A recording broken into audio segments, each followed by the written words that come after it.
Aluminium. Aluminium আবিষ্কার কোথার থেকে জানেন? আমাদের ইন্ডিয়াতে কোশ্মিনকালেও এই অ্যালুমিনিয়াম ছিল না, আর অ্যালুমিনিয়ামের কোনো পাত্র ব্যবহারই হতো না।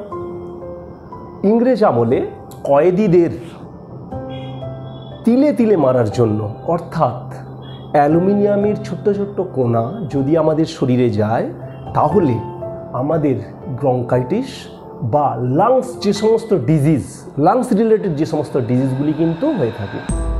অর্থাৎ যে অ্যালুমিনিয়ামের পাত্র আমরা ব্যবহার করি ধীরে ধীরে তা ক্ষয়িতে থাকে এবং একদিন কিন্তু তা ফুটো হয়ে যায়। সুতরাং এই অ্যালুমিনিয়াম আমাদের শরীরের কোথাও কোনোভাবেই প্রয়োজন হয় না, কিন্তু সোনা, রূপো, তামা, দস্তা এগুলো আমাদের শরীরে লাগে। ফসফরাস, ম্যাঙ্গানিজ, পটাশিয়াম, সোডিয়াম সবই লাগে, কিন্তু অ্যালুমিনিয়াম কোথাও লাগে না। সুতরাং আমাদের শরীরে প্রয়োজন নেই যে উপাদান, সেই উপাদানকে আমাদের এই রান্নার মাধ্যমে শরীরে ঢোকানো, এবং যেহেতু অ্যালুমিনিয়াম খুব সস্তা হয় তাই আমরা ব্যবহার করি। আমি বলবো তার থেকেও সস্তা মাটির পাত্র ব্যবহার করুন, সব থেকে উপকারী এবং সব থেকে মিনারেল অ্যাবজর্বেবল, অর্থাৎ মিনারেল অ্যাবজর্ব করতে হেল্প করে এই মাটি। সুতরাং মাটির পাত্র ব্যবহার করুন, আর তা না হলে পিতলের পাত্রে যান।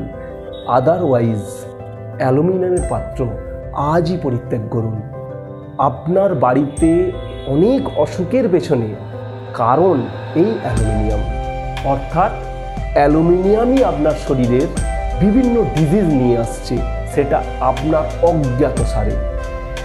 আজই অ্যালুমিনিয়াম পরিত্যাগ করুন। আজই আমাদের দেশীয় ন্যাচারাল যে সমস্ত মেটাল, সেই মেটালের ওপরে রান্না করে খাওয়ার অভ্যাস শুরু করুন। ধন্যবাদ।